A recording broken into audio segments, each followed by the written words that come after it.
नमस्कार, आप सभी का बहुत बहुत स्वागत। आप देख रहे हैं आपका अपना चैनल हिंदी खबर। आपके साथ मैं अतुल अग्रवाल हूं। इस वक्त हमारे साथ हैं आम आदमी पार्टी का वो चेहरा जो संभवतः सबसे ज्यादा लंबे समय तक तिहाड़ में सलाखों के पीछे दबा के रखा गया, जिसके बारे में सबसे ज्यादा बातें की गई। आम आदमी पार्टी को घोटाले बाजों की पार्टी बनाने के लिए जिस चेहरे का सबसे ज्यादा इस्तेमाल उनके विरोधियों ने किया, जी सही समझ रहे हैं आप, सत्येंद्र जैन। नमस्कार। परिचय आपका ठीक है, कुछ और जोड़ूं? ठीक है जी, जो भी आपने कहा अच्छी बात है। क्यों सिर्फ सत्येंद्र जैन ही क्यों? सबसे पहले टारगेट में सत्येंद्र जैन ही क्यों आए? देखो क्या था, टारगेट सत्येंद्र जैन कभी था नहीं। टारगेट हमेशा से अरविंद केजरीवाल थे। उन्होंने एक चेन बनाई, सबसे पहले सत्येंद्र जैन को, फिर मनीष सिसोदिया, फिर संजय सिंह। अल्टीमेट जो था एम वो था कि भाई इन सबको तोड़ दो। उसके बाद अरविंद केजरीवाल को अरेस्ट करके जेल में सड़ने के लिए छोड़ दो। तो सो ये सीढ़ियाँ जो है ना, ये तो सिर्फ सीढ़ियाँ थी। उनको पता नहीं था सीढ़ियाँ बड़ी मजबूत थी, सीढ़ियाँ टूटने वाली नहीं थी। वो सीढ़ियाँ टूटी नहीं तो उनकी बात बनी नहीं। जेल में किस तरह की यातनाएं दी गई आपको? कहा गया कि तरह तरह के प्रलोभन दिए गए। मेरी मनीष सिसोदिया से बात हुई, संजय सिंह से बात हुई, खुद केजरीवाल जी का इंटरव्यू किया, उनसे मेरी बातचीत हुई, विजय नायर से मेरी बातचीत हुई, कई लोगों से और बातचीत हुई। पता लगा कि जेल में विभिन्न विभिन्न प्रकार के, नाना भांति भांति प्रकार के प्रलोभन दिए जाते थे और कहा जाता था कि केजरीवाल का नाम ले लो। क्या वाकई ऐसा होता था? दरअसल थोड़ा दुर्भाग्यपूर्ण है कि हमारे यहाँ पर जो राजनीति जिस लेवल पे पहुँच गई है, जेल में, जैसे आपने सबसे पहले तो कहा टॉर्चर की बात, जैसे मुझे जेल में रखा गया, बहुत लंबे समय तक सॉलिटरी कन्फाइनमेंट में रखा गया। सॉलिटरी कन्फाइनमेंट होती है कि भाई आपको किसी से बात नहीं करने दी जाएगी। मेरे सेल में कभी भी किसी आदमी को जाना अलाउड नहीं था। अकेला मैं रहता था। ज़्यादातर सेल में 3 लोग रहते हैं या 5-6 लोग रहते हैं, तो मिलकर आपस में बातचीत कर लेते हैं। तो वहाँ पर क्या होता है कि दिन में लगभग 16 से 18 घंटे बंद रखते हैं, लॉक रखते हैं सेल को। सुबह 3-4 घंटे खोलते हैं, शाम को 3-4 घंटे खोलते हैं। बाकी टाइम तो तुम अकेले हो ही, लॉक्ड है वो छोटी सी जो कोठरी होती हाँ जी। और उसके टाइम देखिए, उसमें अंदाज़ा लगाइएगा, उस टाइम मुझे कमर के मतलब स्पाइन के अंदर बड़ी प्रॉब्लम थी। मेरी 2 सर्जरी हो चुकी थी। मुझे हेल्प की ज़रूरत पड़ सकती थी। वो लॉक करके चले जाते थे, उन्हें कोई मतलब नहीं क्या है। तब मुझे स्लीप एपनिया की मशीन भी लगाता था मैं, रात को कुछ भी हो सकता था, उन्हें कोई मतलब नहीं था। और मेरे सेल में कोई आ नहीं सकता था, मुझे लोगों के साथ नहीं रखा। दूसरा, जैसे जब 3 घंटे या 4 घंटे लिए खोलते थे, सख्त हिदायत थी, किसी से बात नहीं कर सकते। सॉलिटरी कन्फाइनमेंट में जो डेडलीस्ट क्रिमिनल्स होते हैं ना, उनको भी 15 दिन से ज़्यादा नहीं रखते, महीनों रखा गया। इस बार अरविंद केजरीवाल के साथ भी यही किया इन्होंने, उनको भी सॉलिटरी कन्फाइनमेंट में रखा गया। मतलब 15 दिन के अंदर आदमी का मेंटल बैलेंस ख़राब करने के लिए काफ़ी होते हैं वो। कोई भी आदमी को अगर मेंटली अपसेट करना हो, आप सोच के देखिए ना, आप जैसे ही सेल से बाहर निकले, जो भी इधर से बैठ जाएगा, इधर से बैठ जाएगा, कोई बात नहीं करेगा। किसी ने गलती से बात कर ले तो अनाउंसमेंट होती है, फला फला आदमी आके मेरे चक्कर पे आ जाओ। अच्छा। हाँ, उसको फिर धमकाया जाएगा, आज के बाद अगर सत्येंद्र जैन से बात कर ली तो तुम्हारे को उल्टा टांग देंगे। तो सत्येंद्र जैन इतना खूंखार अपराधी था? से ज़्यादा खूंखार जो होते हैं ना, उससे भी ज़्यादा अपराधी बड़ा था उनके लिए। तो उन्होंने कोशिश बहुत की। तो क्यों था मेंटली आदमी को टॉर्चर करने के लिए ना, कि आदमी मेंटली ब्रेक डाउन हो जाए आपका, ताकि उसके बाद आपको कंप्रोमाइज़ करना आसान हो जाए। Compromise means what? Arvind Kejriwal का घोटालों में नाम ले लेना? कुछ भी समझ लीजिएगा आप। नहीं समझ, मैं तो आपसे समझना चाह रहा हूँ सर। देखो, इस देश की जनता बहुत समझदार है। जनता को सब पता है। मेरे को तो आए हुए 5-6 दिन हुए हैं। जब मैं आया तो मैं सोचता था कि शायद भाई मैं काफ़ी टाइम से जेल में था, तो लोगों से ये भी हो सकता है लोग सोचे भी हमारे से मिलने नहीं, ये नहीं वो। तो लोग कहते हैं, सबसे पहले बात उन्होंने क्या कही कि सर टूटे नहीं, हमें आपके ऊपर ना आ जाए कि भाई बंदा टूटा नहीं है, कुछ भी कर लिया उन्होंने। अरे मुझे एक व्यक्ति ने कहा कि यार मजबूत बनिया हैं। बोले बनिया तो टूट जाते हैं, ऐसा उसने कहा। मैं जातिवादी नहीं हूं, लेकिन ये एक कमेंट आपके साथ जोड़ा गया, टैग किया गया। बनिया तो गांधी भी थे, उनको तोड़ लिया था क्या? तो उनको तो चतुर बनिया कहते हैं जी, अमित शाह जी। शायद, लेकिन आप चतुर नहीं थे, नहीं। इसलिए जेल में रह गए थे। तो महात्मा गांधी चतुर थे क्या? अमित शाह कहते हैं, मैं नहीं कहता हूँ। महात्मा गांधी कितनी बार जेल में गए? और वो तो कुछ भी कह सकते हैं। देखो मैं बचपन में भी पढ़ते थे हम्म, तो महात्मा गांधी के खिलाफ ही पढ़ते थे, हम्म, सुनते थे। हम्म, हमने सोचा महात्मा गांधी कोई बहुत बड़े क्रिमिनल रहे होंगे। हम्म, जब खुद पढ़ना स्टार्ट किया तो पता लगा कितने ग्रेट थे वो। उन्होंने अपनी आत्मकथा में खुद लिखा है कि मेरे, जैसे उनकी शादी हो चुकी थी, जब वो लंदन गए तो उन्होंने छुपा लिया। क्यों छुपा लिया? कि उनको मकान किराए पे नहीं मिलता। हम्म। और जब वो उन्होंने बताया अपने मकान मालकिन को, उसने बड़ी मजाक बनाई उसकी। तो ये खुद एक्सेप्ट किया, मैंने ऐसे काम किए, गलतियाँ की। किसके अंदर इतनी हिम्मत है? जब उतने ग्रेट बन गए तो अपनी छोटी छोटी कमियां कौन बताता है? कोई पूछ थोड़ा रहा है। उसको विंडो ड्रेसिंग कर दो आप कि आपकी सबसे बड़ी कमी क्या है, कि मैं बहुत भोला हूँ जी, मेरी ये सबसे बड़ी कमी है। ये तो आप, लेकिन आप भोले नहीं हैं। नहीं, मैंने कब कहा? नहीं, आप टूटे नहीं, आप तमाम प्रलोभनों के आगे झुके नहीं, तमाम जुल्म सितम अत्याचार, ये जो आपने क्या कहा, कन्फाइनमेंट क्या कहा इसको? Solitary confinement. हाँ, जिसमें आप एकदम एकाकी रहते हैं, एकाकी जेल जिसे मैं कहता हूँ। लेकिन जो आपके वीडियो सामने आए सर, या सामने लाए गए, उसमें तो आप एकाकी नहीं थे। उसमें तो एक दो लोग बढ़िया आपके हाथ पांव चाँप रहे थे, बढ़िया एकदम कमर अमर दबा रहे थे, मत्था था एकदम टन मामला था। वो क्या था? मैं चाहता हूँ कि हमारे करोड़ों दर्शकों को पता चलना चाहिए कि वो क्या था। देखो ये भी बड़ा दुर्भाग्यपूर्ण है कि सेलेक्टिवली किस चीज़ों को डिस्टॉर्ट करके कैसे करा जाए। मैंने तो ये भी कहा था, मैंने कोर्ट में भी कहा था कि भाई मेरा जो सेल है उसको लाइव कर दो, आप लाइव स्ट्रीमिंग कर दो, क्योंकि Live कैमरा तो streaming- लगा ही है, कैमरा लगे और हुआ। कैमरे से चोरी की फुटेज बाहर आ भी रही है, तो लाइव ही कर दो। लाइव कर दो भाई, जनता भी देख लेना, जिसको देखना देख ले, सही 24 घंटे का देख ले। हम्म। मुझे दिखा रहे सत्येंद्र जैन खीरा खा रहा है, सत्येंद्र जैन टमाटर खा रहा है, सत्येंद्र जैन संतरा खा रहा है, सत्येंद्र जैन वो एप्पल खा रहा है। और मैंने कुछ काम तो था नहीं वहाँ पर, मेरे सेल कन्फाइन उसमें सेल में कोई आता नहीं था। अरे भाई मैं खाली बैठा हूँ, क्या करूँ? तो मैं क्या करता था, 1-1.5 घंटा 2 घंटे लग के ना टमाटर छील के एक प्लेट में लगा लिए, एक प्लेट में खीरा लगा लिया, एक में संतरा लगा लिया, एक में केला लगा लिया, 2 घंटे लग गए। अब वो 4 प्लेट हो गई और 2 घंटे खाया। जब खाने बैठे तो उसको उन्होंने दिखाया, देखो जी ये क्या आप मौजे कर रहे हैं। उन्होंने ये नहीं बताया कि मैंने 1 साल तक अन्न नहीं खाया और खीरा टमाटर खाया या एप्पल खाया जो कैंटीन से खरीद के खाया। अभी मैं आपको बिल दिखा सकता हूँ, मेरे पास सारे बिल पड़े हैं यहाँ पर। पिछली बारी के बिल तो मैं नहीं ला पाया था, मेरे को पता नहीं था ऐसा भी कुछ होगा। ठीक है, इस बारी मैं गया तो सारे बिल लेके आया जी हर चीज़ का बिल है जी। पानी पीते थे, पानी का बिल है। अरे भाई लोगों को वहाँ पे 5 टाइम खाना मिलता है, 2 टाइम चाय, ब्रेकफास्ट, लंच और डिनर। मैं तो कुछ नहीं लेता था क्योंकि मैं खाना नहीं खाता था। तो 5 टाइम में से मैं कुछ भी नहीं लेता था, जो भी मैं खाता था कैंटीन से पैसे दे के खर्च करके खाता था। उसको उन्होंने छुपा लिया। हाँ ये दिखा रहे हैं, देखो जी खीरा खा रहे हैं, इतना सारा खा रहे हैं। मैंने एक चैनल पे देखा था, मतलब क्या कहें, देखिएगा दूसरा संतरा खा रहे हैं। अरे भाई एक आदमी ने महीनों हो गए 2 संतरे खाना पाप हो गया, मतलब अपराध हो गया। पाप हो गया। एक धारा और जोड़ दो। मैं नाम नहीं लूंगा, चैनल बड़े फेमस चैनल है। वहाँ पे 1-2 चैनल आते हैं जो उनके पसंद वाले हैं जी, तो उनके नाम नहीं किन के पसंद वाले? जिनको देखिए मैं बहुत मासूम भोला सा आदमी हूँ, मुझे साफ साफ बात बताइए आप, किन के पसंद वाले हैं? और एक बार ही ना मतलब वहाँ पे टाइम्स नाउ आ रहा था तो उसमें बताया जा रहा था, मेरे को लगा यार क्या क्या वो आ गई, क्या क्या आपने 2 संतरे खाए कि दूसरा संतरा देखिए, दूसरा संतरा खा रहे हैं, दूसरा संतरा खा रहे हैं। अरे भाई दूसरा संतरा खा रहे, मेरा 38 किलो वजन कम हुआ था। हाँ, और उधर तो आप संतरे का केला दबा के खा रहे हो, उधर वजन कम हो रहा है। तो ये मतलब समझ नहीं आया सर। दबा के खाना मैं आपको कहता हूँ, आप भी खा लो 1 साल तक। नवरात्रे के बीच में नवरात्रे आए थे, कई सारे लोगों ने कोशिश की वहाँ पर कि भाई जैन साहब देखो, सत्येंद्र जैन ना इतने महीनों से अन्न नहीं खा रहे, हम भी 9 दिन नवरात्रे का व्रत करेंगे, सिर्फ फ्रूट खाएंगे। नहीं हो पाया, बहुत मुश्किल है। 1 दिन से किसी ने, बहुत मुश्किल है सर। अरे उनसे 1 दिन नहीं हुआ भाई, मैंने तो 1 साल कर लिया ना। फिर तुम तो आपने जो 1 साल किया सर, ये स्वेच्छा से किया कि अन्न नहीं खाना है? नहीं, मेरा ना देखो क्या था, मेरा नियम था कि मैं जैन मंदिर जाने से पहले अन्न नहीं करता, खाता, अन्न नहीं लेता। अच्छा। अब कभी ऐसे कर्म तो किए नहीं थे कि ये भी सोच के चले जेल भी जाना पड़ सकता जी है। जी। ऐसा सोचा भी नहीं था जाना पड़ेगा, जी, अचानक जेल चले गए। जी जी। तो मैं अपना नियम तो नहीं तोड़ सकता था। ओके। तो उस नियम की वजह से मैंने अन्न नहीं खाया था, ये रीज़न था। जी। उस बात को तो उन्होंने छुपा लिया, उस बात को तो नहीं बताया।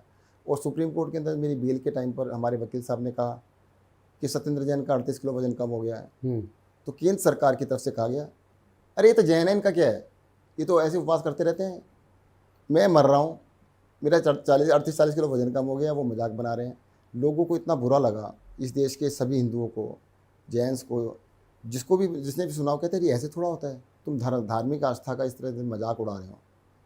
और उसको मजाक में ऐसे उड़ा दिया उन्होंने। अरे मैं अपने लिए कर रहा था ना, मैंने तो कहा नहीं कि मुझे अलग से कोई फैसिलिटी दे दो आप इस बात के लिए जी। मैंने तो नहीं कहा आपको। अरे मैं कर रहा था, अपना धर्म निभा रहा था ना जी। और उसको तुमने किस तरह से पेश किया। दूसरा कहते हैं सत्येंद्र जैन ने ना मसाज करा ली। अरे मेरी 2 सर्जरी हुई थी, मुझे स्ट्रिक्ट बेड रेस्ट कहा गया था, 1 महीने का स्ट्रिक्ट बेड रेस्ट था और डेली फिजियोथेरेपी डॉक्टर ने रिकमेंड की थी जी मुझे। उनको कायदे से वहाँ पर जो जेल हॉस्पिटल है उसमें रखना चाहिए था, जी क्योंकि मैं जेल हॉस्पिटल की टॉयलेट में गिरा था। और उस टॉयलेट का डिज़ाइन कैसे था कि पहले नहाने वाला एरिया था, उसके बाद वहाँ पे टॉयलेट जाने वाला एरिया था। और कई सारे लोग होते हैं वहाँ पर, कहते भाई पहले नहाने का एरिया, आप जब भी जाओगे फिर गिरने का चांस है। गीला रहता था हमेशा, वो कोई नहा के गया, हाथ धो के गया, गीला सारा। तो उन्होंने कहा कि जी आपको हम सेल में रख लेते हैं और 1 महीने का डॉक्टर ने बेड रेस्ट बोला है, आप बेड पे रेस्ट कीजिएगा, हम आपकी सारी फैसिलिटीज़ कर देंगे। जो आपने कहा ना मेरा सेल कोई साफ़ कर रहा था, वैसे वो लड़का जो था उस बाहर का भी सारा साफ़ करता था, वॉलंटरीली साफ़ करता था।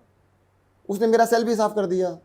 उसको कोई पैसे तो नहीं दिए मैंने, जेल वालों ने भी नहीं दिए, जेल वालों का भी सारा काम फ्री में करता था वो कहते हैं भाई मैं जवान आदमी हूँ, आप मेरे पिताजी के बराबर हैं, आप बीमार हैं, मैंने कर दिया। इसको इतना बड़ा इशू बना दिया उन्होंने। और हम लोग जब विद्या मंदिर में पढ़ते थे, शिशु मंदिर में पढ़ते थे, तो हम लोग से श्रमदान कराया जाता था। हम लोग तो नालियाँ साफ़ करते थे, हम लोग झाड़ियाँ साफ़ करते थे, हम लोग गरीबों की बूढ़ों की कुटिया जाके साफ़ करते थे, गाँव को साफ़ करते थे। और जो तब श्रमदान कराते थे, जिनकी अब सरकार है, वो श्रमदान का मतलब नहीं समझते। ये मतलब आपका? मेरे को ये कहते हैं कि जी सत्येंद्र जैन जिसको बेड रेस्ट कहा गया था, उसके सेल को किसी ने साफ क्यों कर दिया कि मुझे झाड़ू लगानी, मैंने बाद में तो लगाता था ना। कहते उस टाइम पे झाड़ू क्यों नहीं लगाई जिस टाइम मेरे को बेड रेस्ट कहा गया था। इनका बस चलता कि ऑपरेशन हो रहा है तुम झाड़ू लगाओ, ऑपरेशन भी कराते रहो, झाड़ू भी लगाते रहो। मतलब क्या कमाल था। अरे मोदी जी तकनीक ले आएंगे तो फिर ऐसा होने लग जाएगा। मुझे जब तुमने डेली फिजियोथेरेपी लिखी है तो जेल को करानी चाहिए थी। हफ्ते में 1 दिन फिजियोथेरेपिस्ट आते थे, अब बाकी 5 दिन 6 दिन कौन करे। तो वहाँ पर क्या होता है, जेल के सारे काम इनमेट्स करते हैं, खाना लंगर में खाना बनाते हैं, सफाई करते हैं, सब कुछ इनमेट्स करते हैं। उनको थोड़ा ट्रेन कर देते हैं। तो इसी तरह से जो लोगों को थोड़ा बहुत एक्सपीरियंस था एक्यूप्रेशर में किसी में, तो उस लड़के को उन्होंने कहा भी इसको थोड़ी नॉलेज है, ये आपके हाथ पैर दबा देगा, तो पेन में रिलीफ, मेरे को रिलीफ मिला भी। तो उसने पैर अरे यार एक बात सुनो, आपने दुनिया में कभी देखा है कोई आदमी मसाज करा रहा है और सारे कपड़े पहने हैं, आपने पैंट शर्ट पहनी है, पैंट शर्ट का पहन के आप मसाज कराओगे क्या? मसाज तो तिहाड़ में होती है, उसकी दिखाओ ना फोटो, उसकी वीडियो दिखाओ, बिल्कुल फर्स्ट क्लास मसाज होती है। सर जी वहाँ पे मसाज कराने वाले और करने वाले अंडरवियर में कराते हैं, सरसों का तेल लगा के पूरी बॉडी पे कराते हैं। आपने देखा है? देखा है, बिल्कुल देखा। उसको दिखाओ ना। किसको? बहुत सारे इन्वेट कराते हैं। जैसे एक नहीं, देखो नाम तो आप भी नहीं जानते। कोई इंपॉर्टेंट व्यक्ति, देखो ऐसा नाम लेना उचित नहीं है, नाम मैं लूँगा तो उसका। आप ऐसा कीजिए, सत्येंद्र जैन की वीडियो फुटेज सेलेक्टिवली लीक करी गई, जिस जेल में मैं था उनसे कहो उस जेल की 7 दिन की फुटेज दे दो, आपको दे दें तो आप देख लेना वहाँ पे क्या होता है क्या नहीं होता है। और कुछ नहीं, चलो सबकी मत दो यार। मैं पीएमएलए में था, पीएमएलए में जितने लोग हैं उनकी दे दो 1 महीने की। 1 महीने से पीछे की वो कहते हैं हमारे पास नहीं है। मेरी फुटेज 6-6 महीने पुरानी दे दी। यार तुम्हारे पास फुटेज तो 1 महीने की होती है, तुमने कैसे दे दी 3 महीने पुरानी, 4 महीने पुरानी, 6 महीने पुरानी। तो जब मैंने कहा कि तुम लाइव कर दो ना भाई। हाँ सब देख, ये ड्रामा क्यों कर रहे हो? लाइव नहीं करेंगे जी। अच्छा, अब आप जेल से बाहर आ गए, अब मोस्टली सारे लोग जेल से बाहर आ गए, अब क्या तैयारियां हैं पार्टी को पुनर्संगठित करने की, दोबारा से मजबूत करने की? दिल्ली का चुनाव आने वाला है, हरियाणा का चुनाव आप हार चुके हैं, बुरी तरीके से हारे हैं, खाता भी नहीं खुला, शून्य पे, 0 पे आउट हुए हैं। बातें बड़ी बड़ी हो रही थी कि हमारे बिना सरकार नहीं बनेगी वगैरह वगैरह। अब जब सारे लोग बाहर आ गए, नंबर 1, 2, 3, 4, 5, 6, 7, 8 अगड़म बगड़म सब बाहर है, अब पार्टी कितनी मजबूत होगी आगामी चुनावों में, ये मुझे बताइए। पहले तो मैं आपको हरियाणा का बता देता हूँ, एक एक करके 3-4 क्वेश्चन आ गए। जी। देखो जनता का बहुत क्लियर है, या तो आप सरकार बना रहे हैं या नहीं बना रहे। अगर आप सरकार बना रहे हैं तो वोट देती है या नहीं देती है। हमारा वोट जितना भी है वो इवेपोरेट हो जाता है अगर आपके सरकार बनाने की संभावना खत्म हो जाती है। ओके, वो इवेपोरेट हो जाता है। ओके, वो किसी ना किसी और पार्टी में चला जाएगा। दिल्ली के अंदर मुझे 1 हफ्ता हुआ आए हुए, मैं सबसे पूछ रहा हूँ जहाँ से भी मौका मिलता है कि भाई आपका खुद का क्या विचार है, किसकी सरकार बनेगी। आप जिन लोगों से पूछ रहे हो वो क्या कह रहे हैं, किसकी सरकार बनेगी। हाँ, 100% लोग कह रहे हैं कि आम आदमी पार्टी की सरकार बनेगी, केजरीवाल की सरकार बनेगी। मैं आपसे भी कहता हूँ आप अपना सर्वे कर लीजिएगा, अगर 90% लोग कहते हैं केजरीवाल की सरकार बनेगी तो बनेगी तो केजरीवाल की। अगर 90% लोगों ने कह दिया केजरीवाल की सरकार बनेगी तो बनेगी, और एक चीज़ और बता देता हूँ, 10% वोटर ऐसा होता है, स्विंग होता है। वो कहता है यार जिसकी बन रही है उसको दे दो ना, केजरीवाल में क्या बुराई, इसको दे दो, जीत तो रही है, बन तो रही है। अच्छा, 2 सवाल। हरियाणा में आपने कहा कि आपके वोट वेपोरेट हो जाते हैं, इसलिए हो जाते हैं, वाष्पीकृत हो जाते हैं इसलिए क्योंकि वहाँ पे सरकार नहीं बना रहे, और जहाँ सरकार बनाते हैं वहाँ छप्पड़ फाड़ मिलता है आपको। चाहे 70 में देखा ही अपन सबने, 67 दिया, 62 दिया, या पंजाब में दिया, बम्पर एकदम पूरा दिया, और नहीं दिया तो फिर आपने उत्तराखंड जीरो हो गया, आपका हरियाणा जीरो हो गया। गुजरात में हमने स्टिंग ऑपरेशन किया था हिंदी खबर ने, तो 2 सीटें गुजरात में उस हिंदी खबर के स्टिंग ऑपरेशन की वजह से आम आदमी पार्टी की कैंडिडेट को मिली। ये बात आपका जो नहीं, शीर्ष पाँच नेतृत्व है, 5 सीटें हमारी। मैं गोवा की बात कर रहा हूँ। गोवा में स्टिंग ऑपरेशन किया, और आपका शीर्ष नेतृत्व भी इस बात को स्वीकार कर चुका है कि हमारे स्टिंग ऑपरेशन की वजह से आम आदमी पार्टी को मदद मिली। मुकदमे भी हमने झेले, सब चीज़ें हुई, बात खत्म हो गई।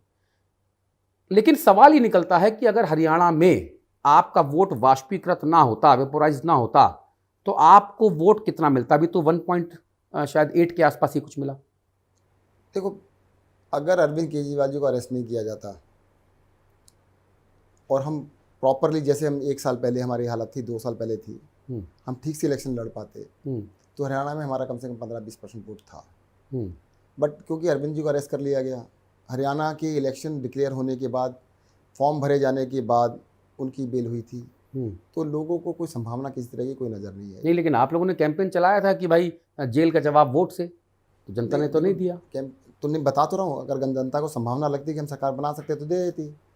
जो आपका अपना वोटर भी है ना जी, कहते हैं सरकार तो बन नहीं रही, अगली बारी देंगे, वो अगली बारी इसलिए देता है कि मैं अपना वोट ख़राब नहीं करना चाहता। बहुत सारी संख्या में कहते हैं वोट क्यों ख़राब करना है। देखो, या तो फर्स्ट को देगा या सेकंड को देगा, कभी कभी थर्ड को भी दे देते हैं कि उसको लगता है कन्फ्यूजन होता है कुछ वोटर्स को कि ये जीत सकता है। अगर मैं जीत की दौड़ में नहीं हूँ, देखो सर, मैं आपको छोटी सी बात बताऊँ, जब मैंने 2013 में पहली बार इलेक्शन लड़ा था, पार्टी में सब मेरे से बैठ के पूछे सत्येंद्र क्या करेगा, तेरी विधानसभा तो ऐसी है कि वहाँ तो जीतने की कोई संभावना है नहीं, मेरी विधानसभा का घूम के देख लेना। कह यार दिल्ली की एक ऐसी विधानसभा है जहाँ पे कोई संभावना ही नहीं है बीजेपी के अलावा जीत जाए। यहाँ पे एक बार क्या हुआ था कि वार्ड के चुनाव हुए थे, तो एक सीट भी ऐसी नहीं थी जिसमें कि मतलब बीजेपी को कोई हरा सके, सवाल ही नहीं उठता था। तो मैंने कहा जी मुझे सेकंड आना है। कहते क्या बात कर रहे हो, सेकंड आना है? मैं सेकंड आ जाऊँगा, जनता फर्स्ट ले आएगी, पर जनता को मुझे दिखाना पड़ेगा मैं टक्कर में हूँ, बस इतना सफिशिएंट है। अगर मैं टक्कर में हूँ तो मुझे कोई हरा नहीं सकता, अगर मैं टक्कर से बाहर हूँ कोई मुझे बचा नहीं सकता। ये पूरी आम आदमी पार्टी के साथ है। यानी हरियाणा में जो कैंपेनिंग हुई, जो संदीप पाठक जी ने जो संगठनात्मक जो स्ट्रक्चर तैयार किया, केजरीवाल जी और भगवंत मान जो वहाँ गए, घूमे, और जो कहा कि हमारे बिना सरकार नहीं बनेगी जी, वो इसीलिए किया। मन समझ में आ गया मुझे आम आदमी पार्टी का कि आपको नंबर 2 दिखाना था खुद को, भले मीडिया कैंपेन में सही। नहीं, ऐसा नहीं था, वो तो बात सिद्ध भी हो गई। कहाँ बन पाई हमारे बिना, हमें साथ ले ले तो बनी जाती। कांग्रेस की, मेरा अगला सवाल यही था कि क्या कांग्रेस का अहंकार, हुड्डा जी का अहंकार भारी पड़ गया? अगर आपके 2% वोट जुड़ जाते तो उनके 41 हो जाते, और तकरीबन 13 से 17 सीटों पर असर पड़ता। सर नहीं, ये बात तो ठीक है आपकी, बहुत फ़र्क पड़ता। बाकी डिटेलिंग में मैं नहीं गया, अभी तक मैंने देखा नहीं है कि डिटेल में क्या होता क्या नहीं होता, पर ये संभावना क्या होती है कि देखो बीजेपी ने पूरे इलेक्शन को एक रंग देने की कोशिश की। उन्होंने कहा कि जाट वर्सेस नॉट जाट, और हो सकता है शायद इसके अंदर वो कहीं सफल रहे हो। अगर हमारा समझौता होता तो ये शायद पोलराइज नहीं हो पाता, वो सबसे बड़ा बेनिफिट मिल सकता। हालांकि राहुल गांधी चाहते थे कि गठबंधन हो, लेकिन एनी हाउ नहीं हुआ। तो क्या इस हार के बाद, कांग्रेस की हार के बाद, आम आदमी पार्टी की तो बहुत बुरी हार है, क्या जो दोनों नंबर 2 और नंबर 3 और बीच, आपके तो ऊपर भी कई सारे निर्दलीय भी आपसे ज़्यादा इनके वोट हैं, कई सारी छोटी छोटी पार्टियां आपसे ज़्यादा वोट हैं, क्या आपने और कांग्रेस ने बैठ के बात की कि यार गुरु इस बार तो चलो हो गया, आगे जहाँ जहाँ होगा सब साथ में लड़ेंगे? देखो मैं बताऊँ आपको, अभी ना मैं राजनीति से 30 किलोमीटर दूर बैठा हूँ, सेंट्रल दिल्ली से 30 किलोमीटर सरस्वती हर में हूँ मैं। अभी मुझे आए हुए 7 दिन भी नहीं हुए हैं। जैसे कहते हैं ना, रिकूप करने की कोशिश कर रहे हैं। अभी तो जरा हेल्थ से ठीक हो जाए, राजनीति में कूदेंगे, ये सारी चीज़ें मेरे को अभी पता नहीं है। आप मेरे से डायरेक्टली क्वेश्चन पूछ रहे हैं, मैं जवाब दे भी रहा हूँ, फिर मैं सोच भी रहा हूँ कि यार मैं जवाब तो दे रहा हूँ, मुझे पता तो कुछ है नहीं, फोन ना जाके नहीं फोन की बात नहीं, मुझे पता ही कुछ नहीं है, मैं अपने मन से दिए जा रहा हूँ, तो मुझे अभी ज़्यादा पता नहीं है। तो मैं आपको गलत बात क्या बताऊँ कि क्या बात हुई क्या नहीं हुई, अभी मुझे कुछ आइडिया नहीं। अच्छा, आपने दिल्ली में कहा कि भाई लोग कह रहे हैं कि 90% लोग कह रहे हैं कि भाई आम आदमी पार्टी की सरकार बनाएंगे केजरीवाल चौथी बार। हालांकि दिल्ली के मुख्यमंत्री आतिशी जी हैं, लेकिन अब केजरीवाल के लिए दोबारा से प्रयास शुरू हो रहे हैं। लोग कह रहे हैं कि केजरीवाल ने जो इस्तीफा दिया ना, वो उंगली कटा के शहीद होने जैसा पाखंड है। बीजेपी वाले खास तौर पे कह रहे हैं। फिर वो इस्तीफा क्यों मांग रहे थे? रोज मैं तो देखो वहाँ पे भी 1-2 चैनल तो आते ही थे, उसके बाद रोज यही लगा रहता था 24 घंटे दिन और रात, अरविंद केजरीवाल इस्तीफा दो, अरविंद केजरीवाल इस्तीफा दो। जिस दिन जमानत मिली उसके बाद उनके पास एक ही मुद्दा था, इस्तीफा दो, इस्तीफा दो। अगर इस्तीफा नहीं देते कहते चिपक गए, शीश महल से चिपक गए, कुर्सी से चिपक गए। जिससे भी चिपके तो यही कहते हैं ना, अरे उनको कुर्सी से इतना मोह नहीं है, छोड़ दिया उन्होंने, आप भी छोड़ दो, पता लगे। चलो हम डिमांड करते हैं कि बीजेपी ने इस्तीफा दो, दे देंगे क्या? नहीं देंगे ना, वो भी किसी और को बिठा देना, चलो कहीं बिठाओ किसी को। भाई ऐसे नहीं छूटता किसी से, उन्होंने छोड़ दिया। और ये कहना कि उंगली कटा के, तो फिर तुम उंगली क्यों मांग रहे थे? हमें तो लगा तुम सिर मांग रहे हो, हमने दे दिया। नहीं, बीजेपी तो जब आपको जमानत नहीं मिलती थी तो कहते थे जमानत नहीं मिल रही है, देखो गुनाह किया होगा, पाप किया होगा। जब जमानत मिल गई तो कहते हैं जमानत ही तो मिली है, मुकदमा तो चल रहा है। मतलब उनकी तो वही है कि ये मन मन भावे मूड़ी हिलावे, चाहिए सब कुछ है, कहेंगे नहीं नहीं नहीं, वो तो उनका लगा ही रहेगा, क्या कर लीजिएगा आप। देखो मैं आपको इस बारे में बताता हूँ। पहले वो कहते हैं जब मेरे ऊपर केस स्टार्ट किया तो सारे चैनल सिद्ध कर रहे थे कि सत्येंद्र जैन ने इतना बड़ा पाप कर दिया। मुझे जो बेल मिली लोएस्ट कोर्ट से मिली है, सेशन कोर्ट से मिली है जी। किस बात पे मिली है कि भाई साहब 7 साल हो गए इंक्वायरी करते हुए, अभी तक तो इंक्वायरी नहीं हो पाई तुम्हारे से। 2.5 साल पहले अरेस्ट किया था, अरेस्ट करने के 2.5 साल बाद भी इंक्वायरी खत्म नहीं हुई तुम्हारे से। अभी तक तुम आरोप तो बता दो, तुम्हारे आरोप क्या हैं? चार्जेस फ्रेम होने की बात तो छोड़ दो, अभी ये बताओ तुम्हारे आरोप क्या है सत्येंद्र जैन पे, यही नहीं पता है। कहते वो तो बाद में देख लेंगे ना, अभी अंदर रखो, अंदर रखो। ईडी वालों से पूछो कि भाई सत्येंद्र जैन को तुमने अरेस्ट किया, इन्वेस्टिगेशन कंप्लीट क्यों नहीं की? कहते ही तो किसी ने कहा ही नहीं इन्वेस्टिगेशन भी करनी होती है, हमें तो कहा था अरेस्ट करो, हमने कर लिया, अरेस्ट करो, अंदर करो, बस बाकी बाद में देखेंगे। नहीं करना क्या है, देखना क्या है। अरे भाई कोई जांच एजेंसी अगर किसी आदमी की जांच कर रही है, 2017 24 अगस्त 2017 को सीबीआई ने मेरे खिलाफ केस दर्ज किया, 6 दिन के अंदर उन्होंने मेरे खिलाफ ईसीआई दर्ज कर ली ईडी ने। 7 साल में केस की इंक्वायरी नहीं हुई उनसे, तब तो उन्हें सपना आया था कि भाई साहब सत्येंद्र जैन के खिलाफ केस दर्ज कर लो। तो 7 साल में इंक्वायरी क्यों नहीं करी? कहते हमारे को इंक्वायरी करने के लिए कभी नहीं कहा गया, हमें कहा था अरेस्ट कर लो, हमने अरेस्ट कर लिया। उसके बाद क्या करना था कि इनकी बेल मत होने दो, उसकी बेल ना होने देने के लिए तो ये नहीं पता नहीं क्या क्या करने के लिए। वो आपको तो ज़्यादा मुझसे ज़्यादा पता होगा जी, वो देश के इतिहास में आज तक नहीं हुआ। मेरी बेल एप्लीकेशन सेशन कोर्ट में सुनी गई, कम से कम 1 महीना तक बहस चली, घंटों घंटों बहस चली। जब ये लगने लगा कि बेल तो मिल जाएगी, फाइनली फैसला ही आना था जी। देश के इतिहास में ऐसा कभी नहीं हुआ। ईडी ने जज को चेंज करा दिया कि हमें जज पे विश्वास नहीं है। अरे जज मैंने लगाया था, आज तक कभी ऐसा हुआ है एक एक्यूज्ड के खिलाफ गवर्नमेंट कोर्ट में जाए कि इस जज को बदल दो? हिंदुस्तान की हिस्ट्री में कभी नहीं हुआ, बदल दिया जी। आपने कहा ईडी ने चेंज करा दिया? हाँ, ईडी ने, गवर्नमेंट की तरफ से। ED is representing government of India. आज तक हिस्ट्री में ऐसा नहीं हुआ, गवर्नमेंट एजेंसी ने कभी कोर्ट में जाकर, हायर कोर्ट में जाके कहा हो कि हमें जज पे विश्वास नहीं है, जज के ऊपर नियत पे हमें शक है, इसको बदल दिया जाए, और बदलवा लिया उन्होंने। फिर कहते हैं सत्येंद्र जैन को बेल नहीं मिली, तो मिली ना बाद में, सेशन कोर्ट से तो मिली। तब कहते हैं केवल जमानत ही तो मिली, अब जमानत ही तो मिली है। अब उनसे पूछे तुमने कहते हैं इंक्वायरी क्यों नहीं करी? कहते इंक्वायरी के लिए कहा कब था हमसे, इंक्वायरी की तो बात ही नहीं हुई थी, ये तो गेम था ही नहीं, गेम तो अरेस्ट करने का हमने कर लिया। अच्छा, एक नैरेटिव और चल रहा है सर, नैरेटिव ये चल रहा है कि भैया ऐसा है, मोदी जी और केजरीवाल जी में हो गई है डील, सब मामला हो गया टनाटन। और डील कैसे हुई? बोले डील इसलिए हुई कि केजरीवाल जी अगर बाहर रहेंगे, सारे साथी बाहर रहेंगे, तो चुनाव लड़ेंगे, बड़ा एकदम बड़ा मस्त चुनाव लड़ेंगे, एकदम पूरी ताकत झोंक देंगे। मेहनती तो हैं, देखिए आप सब लोग आम आदमी पार्टी वाले मेहनती तो हैं, देखो हैं, हिम्मती भी हैं, कई बार दुस्साहस भी दिखा देते हैं आप लोग, हैं इतनी बड़ी पार्टी, दुनिया की सबसे बड़ी पार्टी, सबसे नेता, और आप लोग जूझे रहते हैं, अड़झे रहते हैं, उन्हीं को जो दुनिया भर की बातें कहते हैं। तो लोग कह रहे हैं कि लेकिन अब गुरु हो गया है डील, समझौता। हमने कहा क्या समझौता? बोले समझौता ये हो गया कि भाई केजरीवाल और उनके साथियों को रखे रहो बाहर, और उनसे कहो कांग्रेस के खिलाफ खूब जम के करें प्रचार, खूब विश्व वमन करें कांग्रेस के खिलाफ। मोदी जी पे पर्सनल अटैक ना करें, चौथी पास राजा, अनपढ़ राजा, फलान राजा जो आप कहते हो, बोले वो सब मत खाओ, है मोदी जी पे पर्सनल अटैक मत करो, आप कांग्रेस से लड़ते रहो, अब आपको कोई जेल नहीं भेजेगा। और इस डील के तहत ही सारे जितने भी आपके बयान बहादुर थे, ज़मीन बहादुर थे, जितने भी पॉलिसी में करते, सबको बाहर निकाला, 1 2 3 4 5 6 7 8 8 सबको बाहर निकाल दिया गया। और इसका असर देखने को मिला। हरियाणा में अगर समझौता हो जाता आप लोगों का तो बीजेपी की सरकार नहीं बनती। तो बोले पूरा गेम प्लान है बीजेपी का, और आम आदमी पार्टी ने इसको स्वीकार कर लिया है, तभी सब बाहर आए हैं। तो मतलब बेल क्या बीजेपी देती है? ये हम नहीं कह रहे, ये तो आप बताएंगे। नहीं, कौन बताएगा? ये वो तो आप इसका मतलब आपने तो ये कह दिया देश में कानून है ही नहीं। अरे भाई, जो बेल दी, कानून तो उन्होंने बनाए, बीजेपी ने बनाए, मैं मानता हूँ। अगर ईडी केंद्र शासित जिसके पास बीजेपी है, बीजेपी की सरकार है, अगर बीजेपी ईडी से कहे या गृह मंत्रालय ईडी से कहे कि भाई जमानत का फला व्यक्ति की विरोध नहीं करना है, तो क्या ईडी जमानत का विरोध करेगी? नहीं करेगी ना, जमानत मिल जाएगी आपको। मेरा विरोध देखो ना कितना किया उन्होंने, हाँ। कितना चिल्लाए हैं वहाँ पे। अरे सेरेमोनियल था वो तो, सेरेमोनियल था? अरे दिखाना भी था। क्या बात कर रहे हो आप? अरे सर जी, जज बदलवाना सेरेमोनियल होता है? अब सब तो बाहर आ गए, 2 साल से नहीं आ रहे थे। अच्छा, 1 हफ्ते में 10 दिन सब बाहर आ गए, टन सब चुनाव प्रचार कर रहे हैं। कांग्रेस सरकार नहीं बनी दी आप सबने मिलकर, जो आम आदमी पार्टी वालों ने। तो मैं एक काम करता हूँ ना, फिर अपने और दोस्तों को भी अंदर कर लो थोड़े दिन, किसी को तो अंदर कर लो, उनको भी बाहर कर लेना। हम ही क्यों अंदर किया था?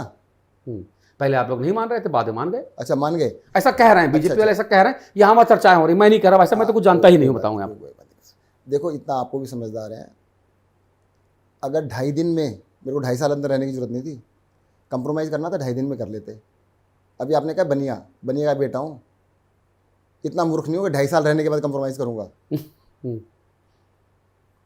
सर, ऐसा मूर्ख नज़र आता हूँ कि शक्ल से कि अपनी जान भी दे दी, उसके बाद ईमान भी दे दूँ। ईमान बेचना होता तो 2.5 दिन में बेचता ना, 2.5 साल में क्यों बेच देता? सर, जिस दिन पॉलिटिक्स में आए थे, आपको बता देता हूँ जी। सर, पॉलिटिक्स ज्वाइन करने से पहले अरविंद केजरीवाल के बारे में 5 चार्टर्ड अकाउंटेंट के पास गया था मैं जी। और उनसे पता है एक ही बात पूछी थी। मैंने कहा अरविंद केजरीवाल ईमानदार है कि बेईमान है, पैसे लेता है नहीं लेता है? सब ने कहा कि अकेला आदमी 1 रुपया नहीं लेता। उसके बाद अपनी जान लगाई थी। मैंने ऐसा नहीं हो जाए कि पीछे मुड़ के देखने वाला नहीं हूँ, कि गलत आदमी के पीछे ना लग जाऊँ। सही बात। अरे जान लगाई है। और अरविंद केजरीवाल अगर वो कंप्रोमाइज़ कर लेगा, इस देश में कंप्रोमाइज़ नाम पे कलंक होगा। अरविंद केजरीवाल कंप्रोमाइज़ कर ले। सर, मैं बता देता हूँ आपको, चलो, मैं इंटरिम बेल पे बाहर आया था, अरविंद केजरीवाल को अरेस्ट करने की बात चल रही थी। मैंने कहा कि आप सुनीता केजरीवाल जी को सीएम बना दो। कहते मैं ये करने आया था क्या? कभी नहीं करूँगा। उस पर तो कंप्रोमाइज़ नहीं किया उन्होंने। वो बीजेपी से कंप्रोमाइज़ कर लेंगे। ये बीजेपी वाले पता क्या करते हैं? चित भी मेरी, पट भी मेरी, अंटा पापा का। अरे भाई साहब छूट गए तो हाँ, हमने छोड़ दिया। सुप्रीम कोर्ट भी तुम्हारे अंडर ही काम करता है, इसका मतलब कि सुप्रीम कोर्ट ने तुमने आदेश दे दिया, या तो तुम कहते ना कि हमने विरोध नहीं किया। अरे मेरी तो बेल होने के बाद भी चिल्ला रहे थे ईडी वाले, माय लॉर्ड, इनके ऊपर और कंडीशन लगाई है। कहते नो कंडीशंस। किस बात की कंडीशन? अरे तुम्हारे इंक्वायरी हो नहीं रही, 7 साल हो गए, इंक्वायरी तुमसे हुई नहीं, तुम कह रहे हो, कहते इनके ऊपर कंडीशन लगा दो। सर, अगर कंप्रोमाइज़ करना होता तो फिर जेल में क्यों जाते, ये बता दो। और जिन्होंने कंप्रोमाइज़ किया वो असम के मुख्यमंत्री बन गए, वो जेल नहीं गए। वो महाराष्ट्र के उप मुख्यमंत्री बनेंगे, वो जेल नहीं गए। आप अजीत पवार और हेमंत विश्व शर्मा की बात कर रहे हैं। नाम तो आपको पता हो, मेरे को नाम याद नहीं रहते हैं, मेरी थोड़ी मेमोरी लॉस हो गया है। ये आपने बढ़िया जुगाड़ ढूंढा है सवालों से डक करने का, ये जुगाड़ बढ़िया आपका। मैं मजाक कर रहा हूँ, ऐसा नहीं है। मैं तो जैसे आपने कहा मैंने भी मजाक कर लिया जी। अच्छा, और आगे बढ़ते हैं। दिल्ली में सरकार बनाने के लिए आप लोग बात कर रहे हैं और आप लोग बहुत श्योर हैं कि आप सरकार बनाएंगे, लेकिन भारतीय जनता पार्टी का एक इंटरनल सर्वे हुआ, जिसे सर्वे कराते हैं लोग ना, विधानसभा वाइज सर्वे होता है, तो पता लगा कि इस बार आम आदमी पार्टी की सीटें कम हो रही हैं। तकरीबन सरकार बनती उनके सर्वे में भी आ रही है, जो हम लोगों को अलग अलग सूत्रों से पता लगता है। वो सूत्र कितने विश्वस्त हैं, कई बार होता है, कई बार नहीं होता है। तो पता लगा कि जो आउटर दिल्ली है ना, जो बाहरी दिल्ली का इलाका है, वहाँ पर आम आदमी पार्टी की स्थिति कमज़ोर है। वहाँ पर काम नहीं हुए हैं, जनप्रतिनिधि लोगों तक नहीं पहुँचे हैं, लोगों की समस्याओं को अटेंड नहीं किया गया है। ये उस सर्वे का एक पॉइंट है। मैं चाहता हूँ ऐसा कोई इनपुट है कि आपके पास उस सर्वे से मुतल्लिक नहीं, आपके लोगों की तरफ से? हम अपना सर्वे बता देते हैं जी। 90% लोग कह रहे हैं दिल्ली में केजरीवाल की सरकार बनेगी। हम्म। अब सीटें बता देता हूँ उसको, सीटों में कन्वर्ट कर देता हूँ। देखो जी, या तो 10 से कम आएगी या 60 से ऊपर आएंगी। 10 से कम आ नहीं सकती, कोई नहीं मानता, बीजेपी भी नहीं मान रही। बीजेपी भी कह रही 50 तो आएगी, 48 तो आएगी, ये तो कह रही है ना। वो भी कह रहे हैं थोड़ी सी कम होंगी, 62 से थोड़ी सी कम, 3-4 कम होती होंगी, 5 कम होती होंगी उनके हिसाब से। आप अपने चैनल के ऊपर इसको रिकॉर्ड कर लीजिएगा, इतना सब काट के अलग से रख लीजिए, इसको अलग से ट्वीट कर देना कि सत्येंद्र जैन ने कहा था या तो 60 से ऊपर आएंगी और 70 से कम आएंगी। बस इसका ये बैंड है, 60 से ऊपर, 70 से कम। आप ठीक वैसी बात कर रहे हैं। एक पिक्चर में डायलॉग था ना कि तुम मुझे भूल जाओ, ये मैं तुम्हें भूल जाऊं, ये हो नहीं सकता, तुम मुझे भूल जाओ, मैं होने नहीं दूंगा। आप भी वैसी बात कर रहे हैं कि भाई 10 से कम आएंगी नहीं और 60 और 70 के बीच में रहेगा। अच्छा, ऐसा है करना है। पिछली बार हमारी 62 आई थी। आप मेरे जो भी इंटरव्यू देखे होंगे, आप देख लेना, मैं तब भी कहता 60 से ऊपर आएंगी। कोई नहीं मानता था 60 से नीचे ऊपर आएंगी। कहते नहीं आएंगी, जीतोंगे आप। कहते नहीं 45 आएंगी, 50 आएंगी। मैंने कहा भाई साहब, या तो जनता वोट देगी या नहीं देगी। दिल्ली की जनता बिल्कुल क्रिस्टल क्लियर है भाई साहब। लोकसभा में 7 में से 0 दी ना, क्लियर था उनका। ऐसा नहीं हो सकता 3 तुम ले लो, 2 तुम ले लो, 1 आप ले लो, ऐसा कुछ नहीं दिल्ली के अंदर। वो कहते देंगे तो 1 को देंगे। भाई साहब केजरीवाल की सरकार बनेगी तो उसको फिर तुड़वाएंगे क्या बीच में? भाई साहब अगर हमारी 45 सीट आ गई, चलने देंगे? 10 को जेल में डाल देंगे, फिर कहेंगे वोटिंग करा लो कि तो आपका तो बहुमत नहीं रहा। तो जनता को पता है भाई साहब 60 से कम नहीं देनी, तोड़ लो, लगे रहो 5 साल तक, जो तुमसे हो कर लेना। लेकिन आपको 60 सीटें क्यों देगी जनता? आपने दिल्ली में काम तो किए ही नहीं है, क्योंकि एलजी साहब ने आपको काम करने ही नहीं दिए हैं, ऐसा आप ही लोग कहते हो। ऐसा है, ये आपने वो नहीं बताया कि बीजेपी का नैरेटिव है ये। This is the only narrative propagated by BJP. Sir press conference तो दिन में 5-5 आप लोग करते हो सर। नहीं, मैं हम लोग लाइव चलाते हैं, हाँ, हम सुनते हैं। बीजेपी अब क्या कहना चाह रही है? बीजेपी नहीं, आम आदमी पार्टी के नेता कहते हैं कि भाई देखो देखो देखो देखो, सुनो सुनो सुनो, एलजी काम नहीं करने दे रहा, सड़क खुदी है, काम नहीं करने दे रहा, तो कर देंगे ना। मार्शल हटा दिए, बस खराब खड़ी है, तेल नहीं आ रहा, नौकरी नहीं हो रही, बर्खास्त कर दिया है, नाला बजा रहा है, 3 एस्पिरेंट आईएएस के मर गए, सुनो सुनो सुनो। ये तो आम आदमी पार्टी वाले कहते हैं ना एलजी के ऊपर। देखो ऐसा है, गंगा में देखो कैसे उस पर आऊंगा मैं, उसके बाद आऊंगा। चाहिए आप बात करो पहले इसकी बात बता दो। देखो दरअसल क्या है, दिल्ली के अंदर सत्येंद्र जैन, मनीष सिसोदिया, संजय सिंह, अरविंद के सबको अंदर कर दिया इन्होंने। अब चलती हुई बस में अगर तुम पकड़ के ड्राइवर को उठा के जेल में डाल दोगे तो कुछ तो काम रुकेगा, थोड़ी देर तो रुकेगा ना भाई, कुछ तो डिले होगा। हम ये कह रहे हैं, इन्होंने रोकने की पूरी कोशिश की, भरसक कोशिश की, थोड़ा डिले हुआ, पर हम कर देंगे, सारे काम करेंगे। और ये जनता को बताना भी आवश्यक है कि भाई इनकी वजह से डिले हुआ कुछ चीज़ों में। हम ये नहीं करेंगे नहीं हो पाएगा या नहीं करेंगे, सारे काम करके दिखाएंगे, हर चीज़ करेंगे। अभी आप जमुना पे आओ, जमुना के बारे में बताऊंगा। जमुना में देखिए झाग कैसा एकदम लग रहा है कि वो शैम्पू घोल दिया हो ऐसा, और हमको तो लगा कि वो जमुना रातों रात जो है वो बर्फ बन गई। चलो भैया अब यहीं पे स्केटिंग होगी, यहीं पे बढ़िया, कहीं जाना नहीं, कश्मीर सब यहीं कर लो, हिमालय पर्वत बन गई। हाँ वैसे ही हाँ। ग्लेशियर बन गया जमुना जो। पर एक चीज़ है, हाँ, ये साल में एक बारी क्यों होती है? आम आदमी पार्टी सरकार काम नहीं करती है, इसलिए होता है। साल में एक बारी।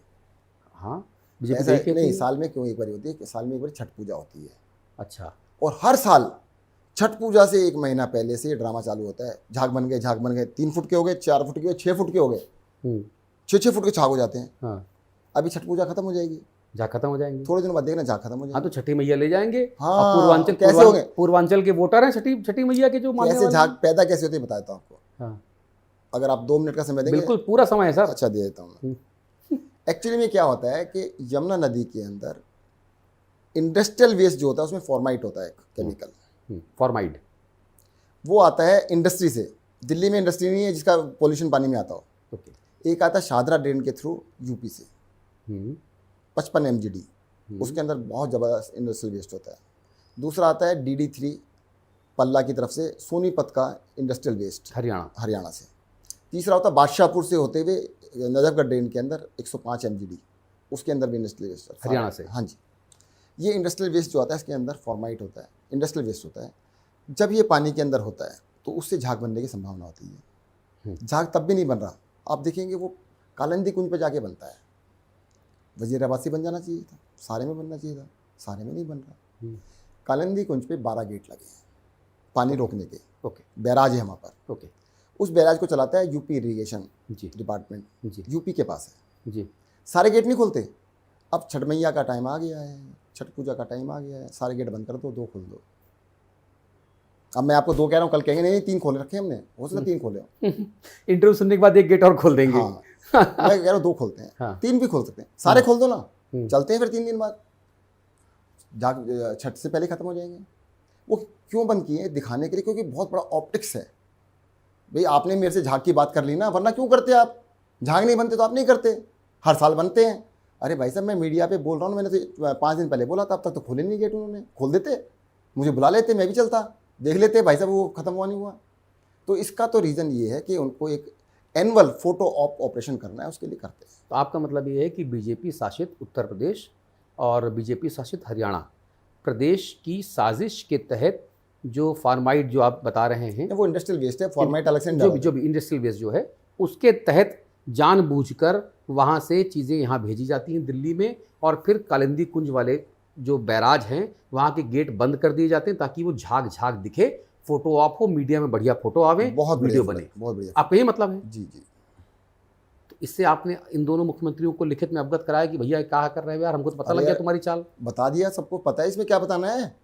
ये तो 20 साल से ये कहानी चल रही है, उनको नहीं पता 105 एमएलडी पानी आ रहा है। आपने योगी आदित्यनाथ जी को और नायब सिंह सैनी जी को लिखित में बता दिया कि यार देखो तुम्हारी चाल हमको पता लग गई है, हम मीडिया में बता दिए हैं। अच्छा, मीडिया में बता दिए तो सुन नहीं रहे क्या? वो तो जवाब भी तो दे रहे हैं। अगर मैंने बोला, हरियाणा के मुख्यमंत्री जवाब दे रहे तो उनको पता लग गया है, उसके अलग से लेटर क्या लिखूँ मैं? उनको तो पता लग गया है। मैं पानी कर रहा हूँ इंडस्ट्रियल वेस्ट की बात, वो कहते हैं हम यमुना में पीने के पानी की बताने लगते हैं। भाई साहब पीने के पानी का बीओडी दो ही होता है जी। पीने के पानी का बीओडी खराब नहीं होता, वो पीने लायक पानी होता है। पीने का पानी यमुना नदी के थ्रू आता है या कैनाल के थ्रू आता है, वो नजफगढ़ ड्रेन के थ्रू नहीं आता, बादशाहपुर से नहीं आता जी। अगर वो खुद जवाब दे रहे हैं तो इसका मतलब उनको पता है, उनकी नॉलेज में है। जी। तो अब जो छठ व्रती हैं या जो छठ मैया के अनुयायी हैं, जो पूर्वांचल के मतदाता हैं, जो बड़ी संख्या में आपके भी वोटर हैं, आपको जिताते हैं, क्या आम आदमी पार्टी से उनको दूर करने के लिए इस तरह का पॉलिटिकल गिमक ये किया जा रहा है क्या? ये नहीं, देखो पॉलिटिकल कॉन्स्पिरेसी। देखो मैं ये कहूँगा कि कोई किसी के करने से ऐसे दूर नहीं होता, पर ऐसी चीज़ें करनी नहीं चाहिए, ये गलत है। और बीजेपी हमेशा नेगेटिव कोई चीज़ ढूंढ के लाती है, कंस्ट्रक्टिव चीज़ नहीं करना चाहती, हमेशा डिस्ट्रक्टिव करना चाहती है। भाई मैं एक एग्जांपल देता हूँ बार बार। एक बस है, दिल्ली को हम बस मान लेते हैं, सारे यात्री बैठे हुए हैं, उसके ड्राइवर अरविंद केजरीवाल हैं, उसमें बीजेपी के भी लोग बैठे हैं। भाई जनता तो सब तरह की है ना, जो कोई बीजेपी को सपोर्ट करती है, कोई आम आदमी पार्टी को, कोई कांग्रेस को, सब सपोर्ट करते हैं। अब अरविंद केजरीवाल बस चला रहे हैं तो बीजेपी को कहना चाहिए भाई हम इनसे अच्छी चलाएंगे, हमें ड्राइवर बना दो, यही तो कहना चाहिए। होना यही चाहिए, लाइन बड़ी करनी चाहिए। हाँ, क्योंकि भाई इससे अच्छे ड्राइवर हम हैं। वो कहते नहीं जी बस तो हमें चलानी नहीं आती, परंतु हम बस के ब्रेक फेल करने जानते हैं। वो कहते ब्रेक फेल कर देंगे, अब हमें ड्राइवर बना दो। कौन बनाएगा भाई? भाई तुम तो ब्रेक फेल कर रहे हो, तुम्हें ड्राइवर कौन बनाएगा? ऐसा हो सकता है क्या? अगर आपको कोई चाकू मारे उसको डॉक्टर बनाओगे क्या कि भाई साहब ऑपरेशन आप कर दो? ऐसा तो नहीं कर सकते कभी। सर अगर देश की जनता के साथ, दिल्ली की जनता के साथ आप ऐसा विश्वासघात कर रहे हो, अगर आप गलत काम कर रहे हो, आपको हमसे अच्छा काम करना है। हम जो भी कर रहे हैं, जैसा भी कर रहे हैं, अरे भाई साहब छाती ठोक के कॉपी करो ना, हमसे हेल्प चाहिए हम देंगे ना। मोहल्ला क्लिनिक बनाए दिल्ली में, अब पूरे देश में बनाओ, किसने रोका है? सिंपल सा मॉडल है, सिंपल जो टेक्निकल नो हाउ चाहिए हम देंगे। देश तो हमारा ही है, सबका एक ही है। इलेक्शन लड़ने तक तो लड़ाई थी हमारी। अरे 2-3 महीने लड़ लो, उसके बाद कहते मिल के काम कर लो। जिंदगी भर के दुश्मन काहे को हैं? इन्होंने ऐसे कर दिया कि ये इस पार्टी का है तो ये इस पार्टी का, हम बात भी नहीं करेंगे, हम लड़ेंगे, इसको जेल में डाल देंगे, हम इसको ये कर देंगे। कमाल हो गया यार। अगर अरविंद केजरीवाल ने कुछ नई चीज़ें लेके आए, अगर पहली बात तो कॉपी नहीं करना चाहते, करते हैं तो फिर उसको दिखाते हैं कि जी पता ना लग जाए। अरे जनता मूर्ख है क्या? हमने दिल्ली में बिजली फ्री करी, उससे पहले किसने करी थी क्या? अब तो सारी पार्टियां कह रही हम भी करेंगे, हम भी करेंगे, हम भी करेंगे। हम कब कह रहे हैं हमें क्रेडिट दो, हमें सर्टिफिकेट दो? अमेरिका तक मामला चला गया आपका, तो वहां चुनाव प्रचार में भी कहा जा रहा बत्ती फ्री करेंगे। मुझे लगता है अमेरिका में ले जाएगी मेरे उठा के कहते बता दो। देखो क्या था, हमारा ये मानना है कि अगर हम कुछ भी नया लेके आ रहे हैं, देखो पुरानी पार्टियों के अंदर नई चीज़ें आना मुश्किल है, उनके लिए सत्ता बहुत बड़ी चीज़ है, हमारे लिए परिवर्तन बहुत बड़ी चीज़ है। आम आदमी पार्टी बनी सिस्टम को चेंज करने के लिए, कुछ करके दिखाने के लिए। हमारे पास क्या था? हमारे पास कोई लेगेसी नहीं थी, इनके पास तो लेगेसी है। ये तो बड़ी पार्टी हैं, वो कह सकते हैं हमारे पास इतने साल का अनुभव है, हमारे पास इतने बड़े नेता हैं, हमारे पास इतने सारे MP हैं, हमारे पास तो कुछ नहीं है। हम्म, हमें तो कुछ करके दिखाना पड़ेगा ना। हम्म, हमें जनता को कुछ करके दिखाएंगे तो जनता वोट देगी, वरना क्यों दे देगी? डर के थोड़ा दे रही है। मैं आपको एग्जांपल देता हूँ। हम्म, कई सारे लोग हैं, वो कहते हैं जी हम तो 50 साल से BJP को वोट देते हैं। मैंने भाई साहब 50 साल की तो आपकी उम्र भी नहीं है। हम्म, क्या दिन दादाजी के समय से देते हैं? हमें तो कोई दादाजी के समय से वोट नहीं देता। हम्म, हमारे को तो हमारे समय से वोट देते हैं ना। और नहीं भी देंगे गारंटी है, काम नहीं करेंगे तो मेरे लिए क्या ऑप्शन है? मुझे तो काम करना। उनके पास तो बहुत सारे ऑप्शन है, वो तो हिंदू मुस्लिम कर लेंगे। वो कहते काम करने की जरूरत क्या है हमें? अगर हमारे को गाड़ी के ब्रेक फेल करने से वोट मिल सकती है तो गाड़ी चलाने क्यों सीखें? आजकल नारा बहुत चल रहा है, अच्छा वो याद दिला दिया आपने, हिंदू मुसलमान की बात कह दिया आपने। वो बटेंगे तो कटेंगे और एक रहेंगे तो नेक रहेंगे, ये किसके लिए हो रहा है, क्या हो रहा है, समझ नहीं आ रहा उचित नहीं है। मैं तो ये कहूँगा, देखो ठीक नहीं है। देश को बांटने की इस तरह की कोशिशें उचित नहीं होती, ठीक नहीं होती। वो ज़्यादा बड़े नेता हैं, उनकी ज़्यादा बड़ी जिम्मेदारी है। जितने बड़े नेता हैं उनको उतनी जिम्मेदारी से चलना चाहिए। इन चीज़ों में नहीं पड़ना चाहिए। पहली बात तो मैं कहूँगा, जो भी सरकार करे सबके लिए करना चाहिए, और किसी भी तरह के वैमनस्य को, भेदभाव को बढ़ावा सरकार को नहीं देना चाहिए। कहाँ, वो तो 80-20 की बात करते हैं, बाकी भेदभाव को बढ़ावा नहीं देते, बिल्कुल ना, कभी नहीं। देखो जनता फैसला कर लेगी, भेदभाव कर रहे हैं नहीं कर रहे हैं, जनता के सामने आ गया। मैं तो यही कह सकता हूँ कि नहीं करना चाहिए भाई साहब। होता क्या है, इसी देश के लोग हैं, लड़ेंगे मरेंगे कटेंगे तो आपस में, तो अपने देश की तो लोग हैं भाई, कोई दूसरे देश के थोड़ा हैं। अब तुम कहते हो कि इनको ये कर दो उनको ये कर दो, बहुत बार चिल्लाते हैं। चलो मैं आपको एक बहुत बार बता देता हूँ, चिल्लाएंगे बांग्लादेशी आ गई दिल्ली के अंदर, आप ही लोग लेकर आए, आम आदमी पार्टी लेकर आए, बसाएं पूरा सब जगह। हाँ वेरी गुड, ये भी तो कहते हैं वही लोग। वेरी गुड, समझ गया। आम आदमी पार्टी पैदा कब हुई थी? 2012 में, 26 नवंबर 2012 को तो पैदा हुई थी। बांग्लादेशी तो उससे पहले भी आ गए थे। चलो जो भी आ गए, चलो केजरीवाल जी उनको मुझे पीठ पे बिठा के ले आए, कंधे पे बिठा के ले आए, लाए होंगे ना, दो करके लाए होंगे। अब ले आए। दिल्ली पुलिस BJP की, BSF केंद्र सरकार के अंडर, फौज केंद्र सरकार के अंदर, रेलवे केंद्र सरकार के अंडर। भाई साहब उनको पकड़ो, रेल में बिठाओ, ले जाओ बॉर्डर पे, छोड़ दो, BSF से बाहर कर दो। कितने करे तुमने बाहर 10 साल में? 10 साल में 10 लाख तो करे होंगे बाहर, 1 लाख करे होंगे, 10,000 करे होंगे, 10 तो करे होंगे। भाई साहब बताओ 10 की लिस्ट। मैंने रोक लिया। सत्येंद्र जैन को जेल में डाल सकते हो, अरविंद केजरीवाल को जेल में डाल सकते हो, उनको रिपोर्ट नहीं कर सकते। और कहते हो वो ले आया केजरीवाल, अपने कंधे बैठा के ले आया जी उनको। कमाल कर रहे हैं यार। तो आप इस मत के हैं कि जितने भी देखो ये बांग्लादेशी रोहिंग्या हैं उनको बाहर मैं करना ये कह रहा हूँ चाहिए कि ये फालतू की बातें करते हैं, या तो है नहीं, और हैं तो ये भेज क्यों नहीं रहे? इन्हीं यही लाए होंगे, इन्हीं को शूट कर रहे होंगे।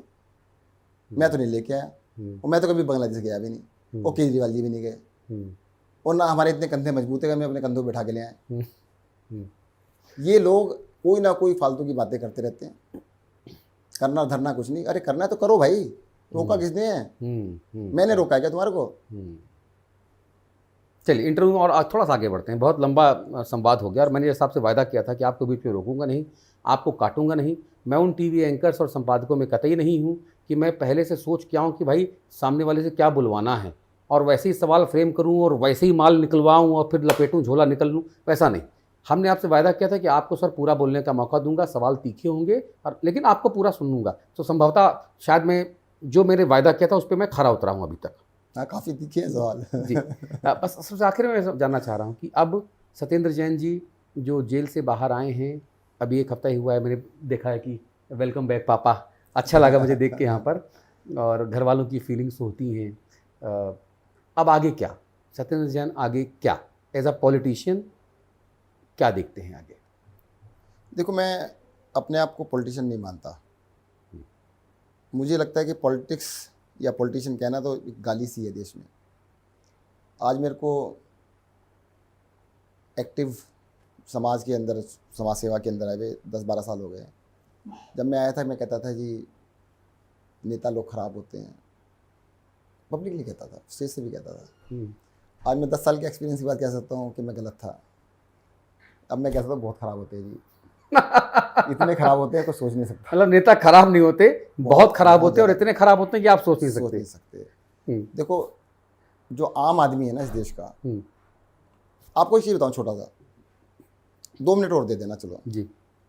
मैंने जेल में था, मैं बहुत विचार किया, मैंने कहा हमारे साथ ऐसा क्यों कर रहे हैं, हमको ये ऐसी कोई बड़ी पार्टी है क्या, इतनी सी पार्टी, बित्ती सी पार्टी थी कहते हैं। क्या है हमारे पास, 3 लोकसभा के MP, 7 राज्यसभा के 10 MP हैं, 750 में से 10, 1% भी नहीं बनते, 1% के करीब है। तो हम हैं क्या, 2 राज्यों में सरकार है हमारी, हम क्या कर लेंगे, तुम्हारा क्या, तुम इतनी बड़ी बड़ी पार्टी यार। हमारे ऐसे पीछे पड़ेंगे जैसे युद्ध हम दोनों का चल रहा है।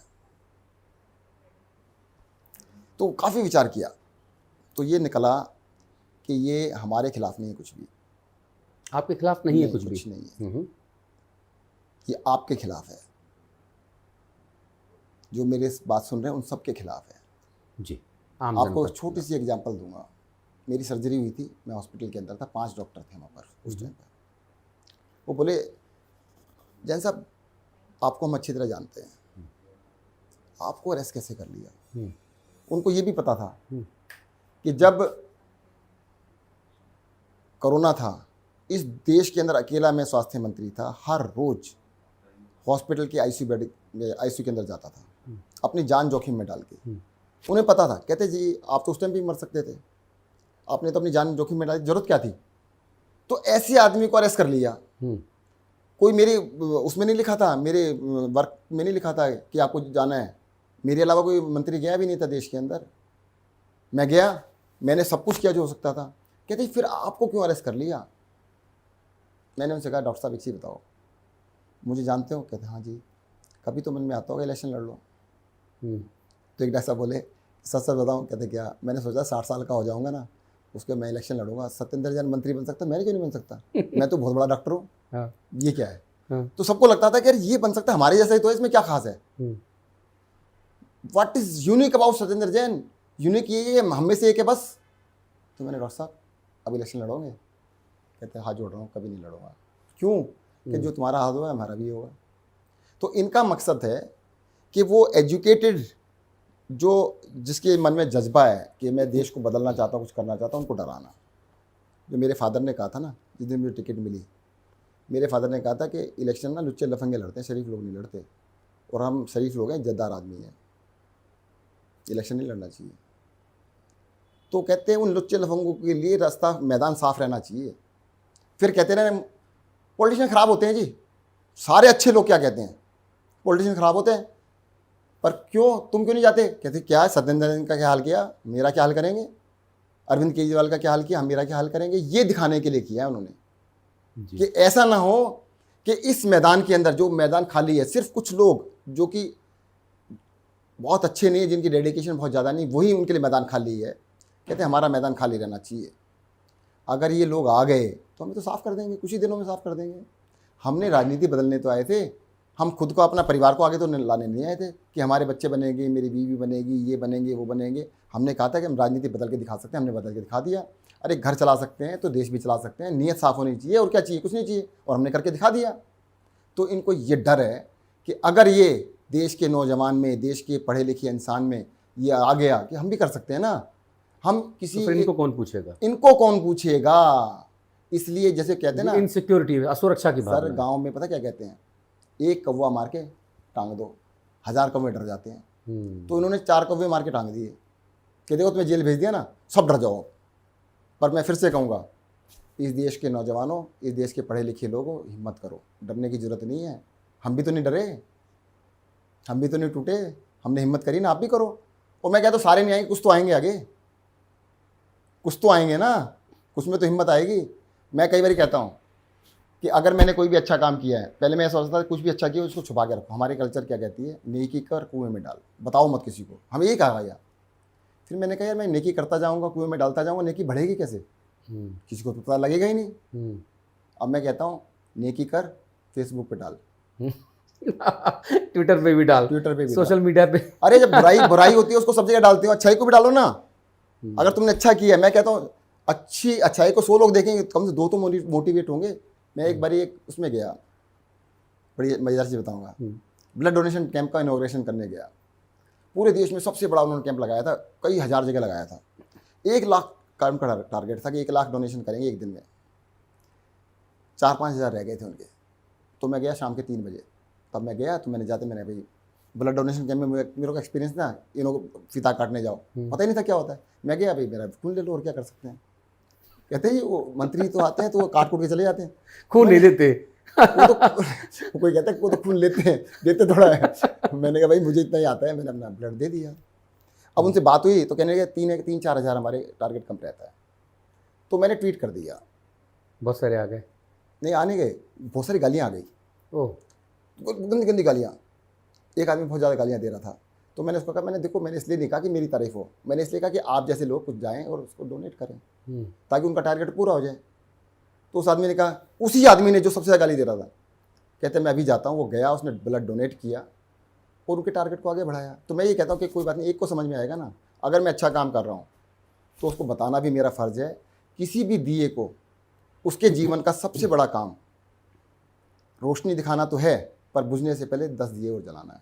अगर वो 10 दिए और जला देगा तो उसका जीवन सफल है, वरना नहीं है। तो इसलिए मैं कहता हूँ जो हमने अच्छा किया तो उसको बताना भी ज़रूरी है। और मैं सब कुछ कर लूँगा ऐसी गारंटी नहीं है। मुझे देख के जो लोगों में हिम्मत पैदा होगी, जो आगे लोग काम करेंगे, अरविंद केजरीवाल जो कर रहे हैं उसको देख के जो हिम्मत पैदा होगी, उससे जो हमारे नौजवान सामने आएंगे, उससे देश बदलेगा। अच्छा, मैं समझता हूँ कि सब कुछ ठीक होगा। मैं बहुत सारी शुभकामनाएं देना चाहता हूं सर आपको। आपसे बात करके बहुत मज़ा आया। जेल से आप आए हैं, पूरी बेबाकी के साथ हमने संवाद किया, और ये जो आपका सबसे आखिर वाला संदेश था, ये संदेश मैं भी लेकर जा रहा हूं पूरी सकारात्मकता के साथ। और जो हमारे 19 करोड़ दर्शक देश के भीतर और 21 अलग अलग देशों में अलग अलग माध्यमों से हमको देखते हैं, वो भी आपके इस संवाद, इस संदेश को दीपावली की शुभकामनाओं के तौर पे ही स्वीकार करेंगे। ये मेरा भरोसा है कि बुझने के पहले एक दिया 10 बाकी दियों को जलाए। शायद हमारे समाज में तमाम बुराइयों से लड़ने और बुराइयों को कम करने के लिए इससे बेहतर संदेश कुछ और हो नहीं सकता। आप सेहतमंद रहें, हंसते बोलते रहें, पहले से फिट होकर आए हैं, इससे दुबले मत होइएगा। ऐसी रहिएगा। नहीं, मैं तो उसके बारे में बता देता हूँ। पिछले 1 महीने में 4-5 किलो वजन बढ़ाया है मैंने जी। तो मुझे घर से ना, घर वालों से बहुत डर लगता है। अच्छा। तो मैंने कहा घर जाऊँगा ना तो मुझे लगा कि भाई अब तो 1 महीने में 2 महीने में हो जाएगा। तो मैंने खूब खा के अपने 5-6 किलो वजन नहीं, और हम बनियों में, हम बताएं, मैं भी बनिया हूँ तो बताता हूँ कि राज की बात। हम बनियों में क्या होता है कि जो सारा प्यार होता है ना महिलाओं का घर के, वो भोजन से निकलता है। अरे सर, महिलाएं नहीं, मैं वहाँ से खा के आ रहा हूँ।